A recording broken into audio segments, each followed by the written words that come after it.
Well, you might have been shocked earlier today. The new Kamala Harris 2.0 was just rolled out, and she's going full in on MAGA. Take a look at this. This is a real photo of Kamala Harris, and she's all ready to go with her MAGA attire, of course, because, well, she's looking to build a big, beautiful wall at our southern border. According to Axios, she's looking to spend millions of dollars on building a big, beautiful wall to keep Americans safe. But, that's Kamala in 2024, the 2.0 version, of course. We're not talking about the old Kamala just yet. The old Kamala didn't like walls. Walls were racist. And, well, yeah, let's not talk about it. Okay, let's talk about it. Why not talk about it?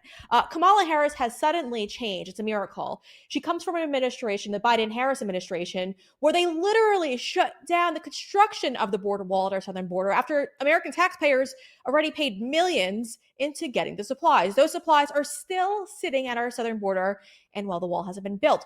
But thanks to the AG over in the great state of Missouri, he lit a fire under her butt the other day. Courts ruled that she has to build the wall and use the obviously the material you see right there to build that big, beautiful wall. And so maybe it was just inspirational, that court ruling. Maybe that's why Kamala's all in on building a wall. But why did Kamala wait 3.5 years to do so? Well, obviously, the rest of America has had enough. Walls are no longer racist. Most people understand the fact that we are being invaded by millions of unknown people and our safety is at risk.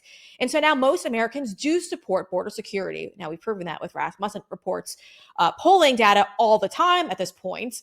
But again, Kamala Harris now just catching on to what all Americans have thought for quite some time, and that is we are all about border security. But take a look at Kamala Harris 1.0. Back in 2018, she ripped the idea of a vanity wall, as she put it all the time. It was a vanity project for President Trump. Obviously, it's no longer a vanity project. The rest of Americans understand what this is. This is security. And Kamala Harris is quickly flipping because, well, that's what she does all the time. She's never consistent with issues, and she's just lying to the American people, hoping that you're a moron and will still vote for her anyway. But, well, if you won't, at least she'll get her illegal aliens that she wants to vote for her. In fact, the White House earlier today releasing a statement saying that they don't support the new piece of legislation that House Republicans have put forward to make sure illegal aliens are not voting in our elections. The White House does not like that. That is their new voting demographic, and they are looking to fight for them.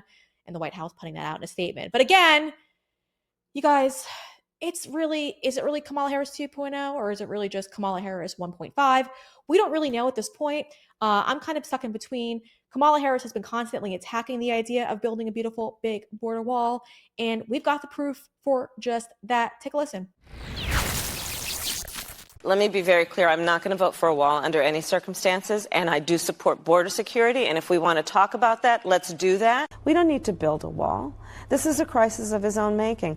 And by definition, just plain speak, basic English language definition, it is not an emergency. We're going to be looking at a situation where, in particular, homeowners and landowners in places like New Mexico and Texas are probably going to look at government taking their land. We're looking at military resources being focused, again, on the president's vanity project instead of focused on real national security issues.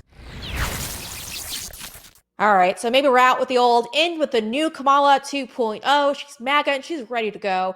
Vote for her if you're looking for border security because she'll bring it. Joining me to discuss all of this brand new Kamala Harris 2.0 version is Victor Avila. He's a former HSI special agent, and he joins us now. Victor, thank you for joining us. I'm really excited about this because Kamala Harris is finally admitting a border wall will work. She seems to have a miracle that has struck her because now she thinks that she's going to spend millions of dollars to fund the border wall. But unfortunately, well, there's been material just sitting at our southern border, just waiting there since the Trump years. So are you really buying this? Is Kamala Harris going to build a wall? I'm not buying it for 1 second, Breanna. And by the way, I've seen the material.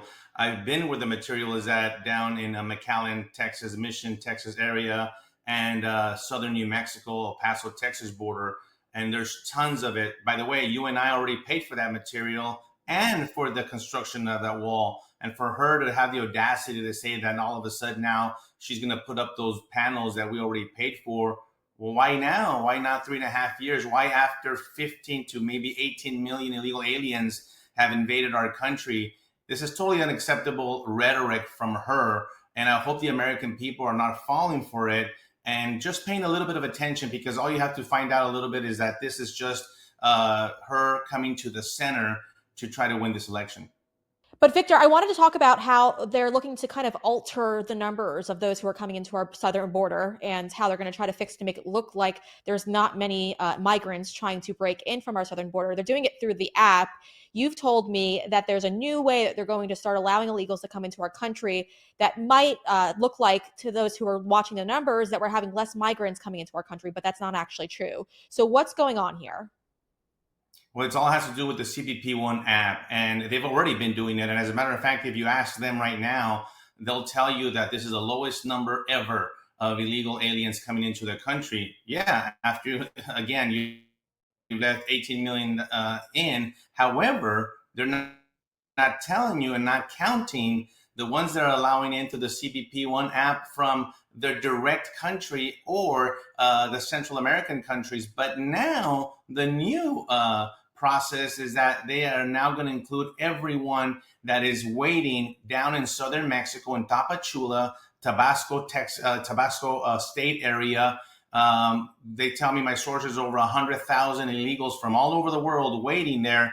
Guess what? Now they're going to include them, and they will be able to jump on that app and come in through the port of entry without being counted, and they will not be considered illegal. And they'll still tell you that the border is secure and that no one else is coming because they're not going to come through the river. It makes no difference. It's illegally been issued. And there was a stop by a judge, thankfully, on the parole system, that they've been abusing the parole system to also issue these paroles to the illegal aliens. That has frozen for a little bit.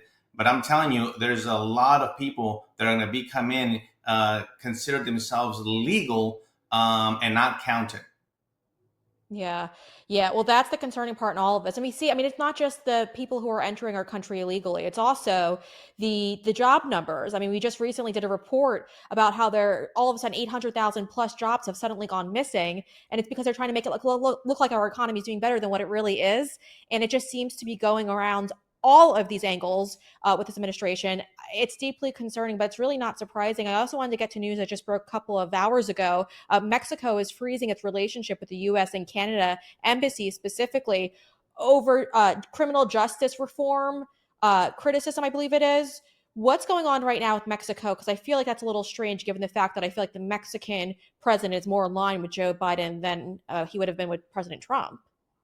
Yeah, and this is something that really touches my nerve, because I worked at the U.S. Embassy in Mexico City. I was assigned there for a couple of years, and Mexico right now is controlling exactly what we can say and what we can do, and I don't like it. And there's no one on our side, on our border, in our administration, setting them straight. Because I'm telling you, and I'll say it again, I'll say it many times: Mexico is not our friend, and they're not our partner. They're looking out for them. They are putting their country first, but we can't put ours. As soon as we say something that we disagree with them in a public, in this case, the U.S. ambassador said something that the Mexican government doesn't agree with, all of a sudden we are now invading and trampling all over their sovereignty. But what about ours? And this is the pet peeve that I have with Mexico, is nobody has them in check.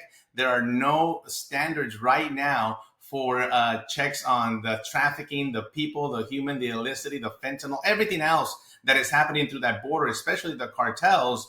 They're getting away with it, and now we can't even say anything about it because they get offended right away, and now they're going to reduce the relationship. That's the last thing that we need. We need more relationship there in Mexico, and believe me, we need heavy presence there to be able to tell them. And now at this point, I think with the new administration, really settle some really stiff penalties on Mexico beyond tariffs. I think we have to go above and beyond to get their attention that we mean business. And it all has to do with trade, right? Because the billions of dollars that come through there, I understand that. But we can have legal trade. We could deal with that and also secure our borders.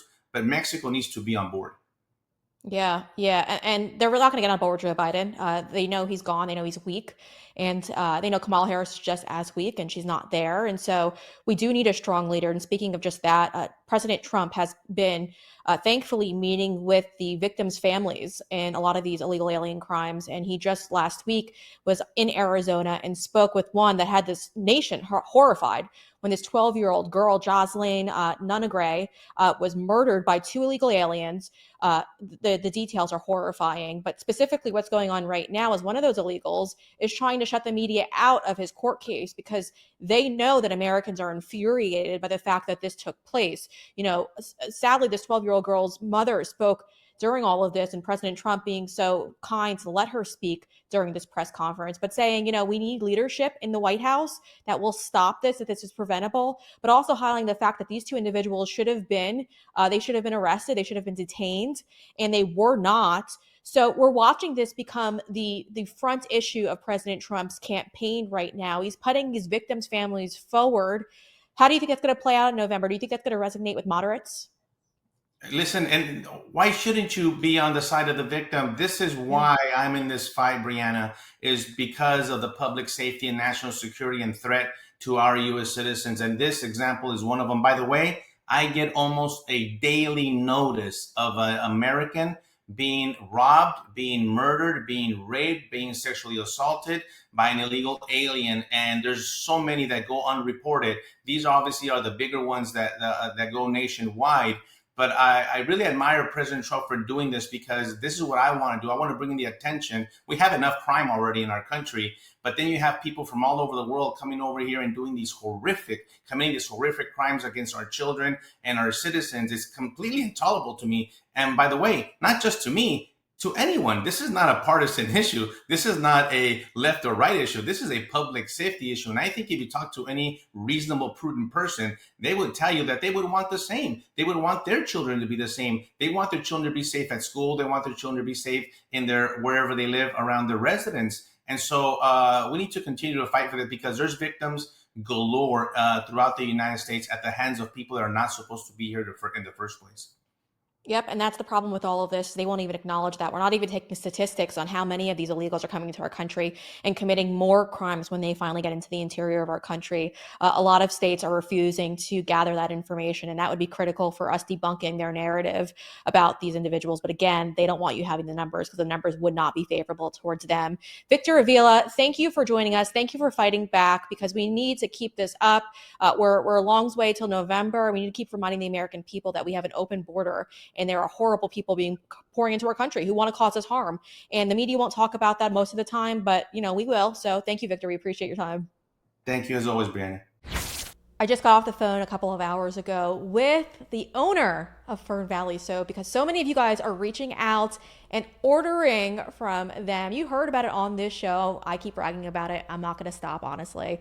I love my Fern Valley soaps. They are incredible. So head on over to fernvalleysoaps.com. This is a goat milk based soap company. And the best part, folks, they're patriots. They love this country and they're American based, which you rarely see these days. So head on over to fernvalleysoaps.com. Take a look around. When you use that promo code BRE, that's promo code BRE, you're going to save 20%.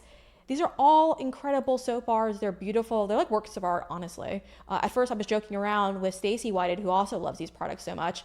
And I was saying, I don't even want to use it because it's just so beautiful. They look like candles. They're gorgeous. They've even released this new one. It's called United We Stand. It is a beautiful, patriotic soap. And well, you guys have to give this a shot. Your skin's going to feel amazing. It smells incredible. And you're supporting an American company, an American family, of course. So head on over to fernvalleysoaps.com right now. Use that promo code BRE to save up to 20%. And then hold on, folks, when you actually buy more of their products, you actually save more money. And they'll give you the breakdown on their website. So right now, when you buy over 8 bars, you're going to get an extra 10% off. Over 12, you'll get 15, 24, 20.